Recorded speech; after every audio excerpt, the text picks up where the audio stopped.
Alors, je suis, moi, de formation médicale, puisque j'ai commencé par être kiné. Après, j'ai fait des études d'ostéopathie. Et puis, au fur et à mesure de ma pratique professionnelle, je me suis rendu compte qu'une porte en ouvrait une autre et que soigner un être humain n'était pas simplement soigner un corps, mais était aussi soigner l'ensemble de la personne qui habitait ce corps. Et donc, je me suis familiarisée effectivement avec le corps énergétique qui fait bien plus appel aux émotions que le corps matière où on reste dans la mécanique. Et j'ai commencé mon voyage énergétique par la lithothérapie qui restait quelque chose d'assez concret puisque les pierres sont de la matière, certes inerte mais vivante.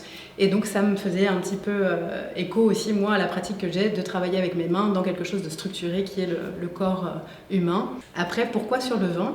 J'ai envie de comprendre comment se fabrique le vin, comment d'un raisin on arrive à faire des bouteilles magnifiques et tout ce processus qui est un processus vivant puisqu'il y a de la fermentation, il y a des bactéries, il y a tout un tas de choses qui se mettent en mouvement, m'ont appelé en me disant mais tiens, s'il y a du mouvement c'est qu'il y a de la vie et peut-être qu'on peut encore dynamiser davantage cette vie avec l'outil des pierres en lithothérapie. Comment ça marche ? Le système bioénergétique de chaque organisme vivant, c'est un ensemble de fréquences, plus ou moins dynamiques, plus ou moins harmonieuses ou disharmonieuses. L'idée étant de faire une expertise complète de ce système énergétique pour trouver les fréquences qui sont, on va dire, les moins harmonieuses et ainsi les rééquilibrer grâce aux pierres. Parce que les pierres ont elles-mêmes un système énergétique de par leur couleur, leur structure, leur composition chimique. Et cette fréquence des pierres va rentrer en résonance avec la fréquence disharmonieuse de l'organisme vivant. On a réalisé des analyses bioénergétiques, des mesures bioénergétiques de la fréquence de chaque cuve, de chaque barrique, pour voir quel était ce potentiel énergétique du vin en devenir et l'aider, l'accompagner sur son développement à être dans son plein potentiel grâce à des pierres dont la fréquence venait en résonance avec ce qui était le moins harmonieux dans le développement énergétique du vin.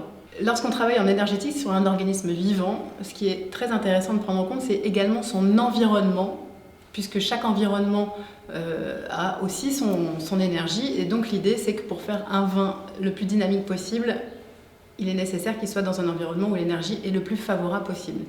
Donc il y a toute une étude géobiologique aussi qui se fait au niveau de la cave et il y a également, en fonction du contenant, une structure énergétique du vin qui va être plus propice à ce que l'énergie rayonne. Là, ici, on a travaillé avec des cuves en inox, avec des barriques en bois, avec du grès, de la terre cuite. Donc tous ces matériaux, tous ces contenants ont également une fréquence vibratoire qui leur est propre et influence effectivement aussi sur l'énergie du vin qui est en devenir à l'intérieur de ces contenants. Il y a beaucoup de travaux qui ont été faits sur la dynamisation de l'eau et on a remarqué que plus l'eau était propre, plus la dynamisation était efficace. Donc on peut faire un parallèle aussi avec le vin. Plus le vin sera propre, donc moins il aura d'entrants chimiques, moins il aura de pesticides, moins il aura de structures qui vont venir, on va dire, tuer un peu sa composition chimique et son organisation vitale, et bien plus la dynamisation du vin grâce aux pierres va être efficace. Ce qu'il faut savoir, c'est qu'il n'y a pas de protocole tout fait. Il n'y a pas une pierre pour un type de cépage, il n'y a pas une pierre pour un type de terroir.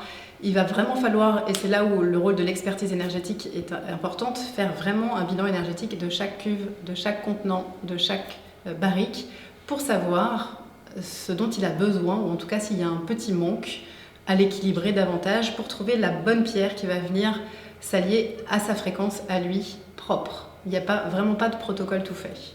Alors on a ici différentes pierres qu'on utilise en lithothérapie. On a les pierres sous forme de pierres roulées et vous voyez elles ont chacune une couleur, une composition, une structure différente qui fait qu'elles ont chacune leur fréquence propre.